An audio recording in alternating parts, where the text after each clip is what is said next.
Hey, I'm Lance Calvert. Welcome to the very first Retail Fix-It podcast.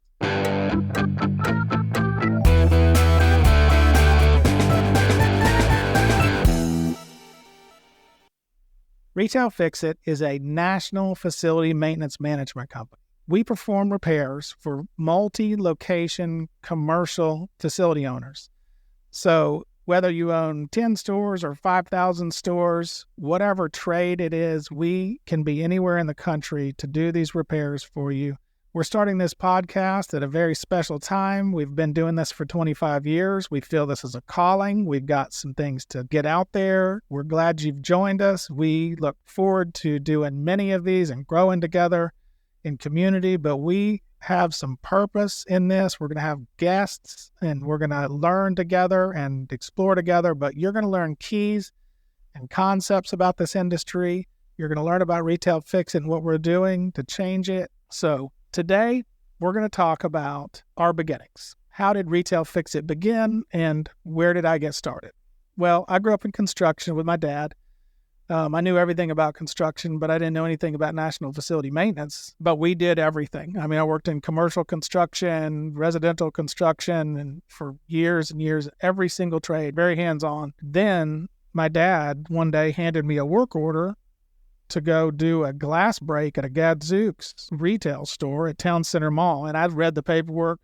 It said they didn't have to pay me for 6 or 7 reasons, and I threw it in the trash can. Well, they called me back and said, why won't you do this job for us? And I said, well, you won't pay me if this or that, and I don't want to chase my money in New York. They talked me into it. I went in there and did a board up, for them and billed them, and 60 days later they paid me. And then I was like, what is this industry? And so, there was some doors closing in my dad's life and his business and things. His health was failing, and, he was my hero. I mean, he taught me everything I knew. We worked together. He was fearless, he would take on, huge jobs and commercial. And he could read prints and deal with all this stuff. And I was just under his wing forever. And it was just amazing to see what he could take on. But his health was declining at that time, and there was some things changing. And I really feel like this work order, and this time for this industry, looking back, came into my life in that moment as kind of a seed that was sprouting when some other things were dying. So anyway, I went and did that work order, and I thought, let me give this a shot. And so I signed on with every national facility maintenance company I could find on the internet.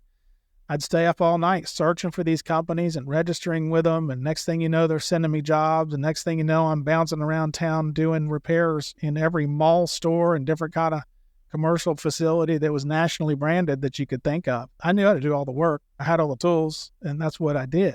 I thought I'd struck it rich. One day I finally had enough money to buy 3 service vans, put 3 techs in them that I could trust, and got them on the road, and they were doing repairs for me. One of them I could really trust, and he was kind of the foreman. And that started my ability to join in on computers and getting an office team put together and working on that side of things. And because in my head, I was going to be a national facility maintenance company. I was a tech for other national facility maintenance companies, but I'm going to be one of these, right? So that's what we kept doing. We just kept plugging away, and I'm talking year after year, day after day, night after night, going in these mall stores. Now, we'd work all day, and sometimes we'd work all night because these jobs you can't all do during the day. Some of them you have to, if you're painting the whole store, you got to go in there at 10 p.m. and paint the store all night and leave at 5, 6, 7 o'clock in the morning. This stuff I'm talking about was 25 years ago. We really, just kept plowing. I got an office team put together. Then we started getting a little bit of direct accounts. We got a dental account. They owned 125 stores.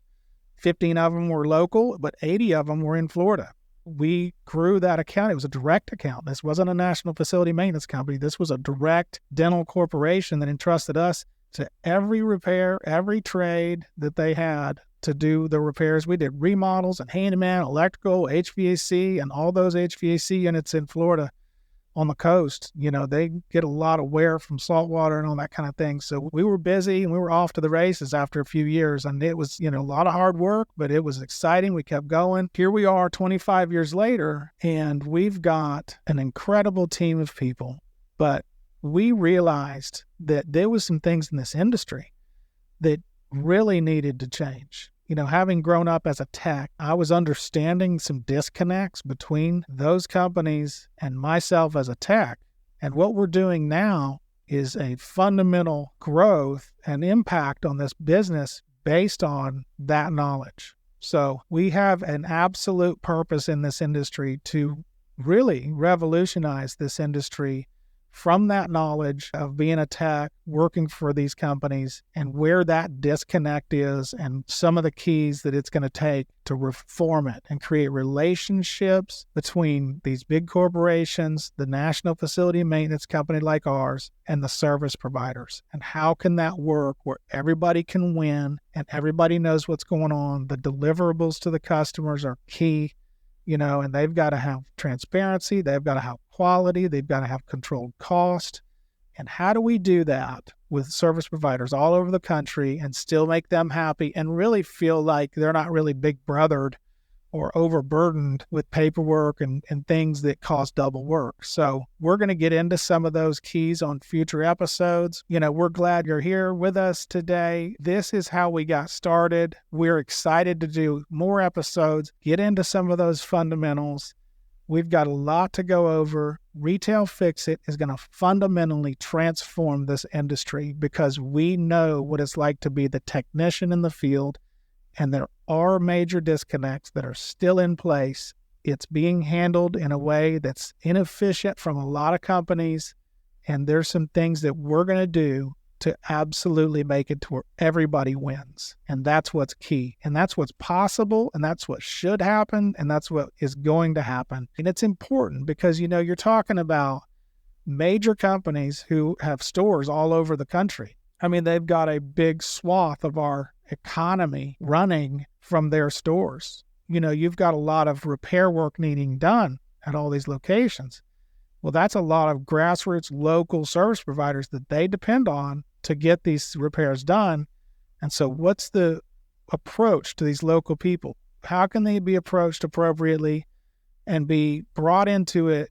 A family, an army of repair people, have it the way that it should be going to them, so it empowers them to deliver the stuff back up to us, so we're empowered to then pass that stuff on to the customers. That's a big part of this. It's what we're going to show you guys. It's what we're going to do, and it's just amazing to be here with you guys and able to share it.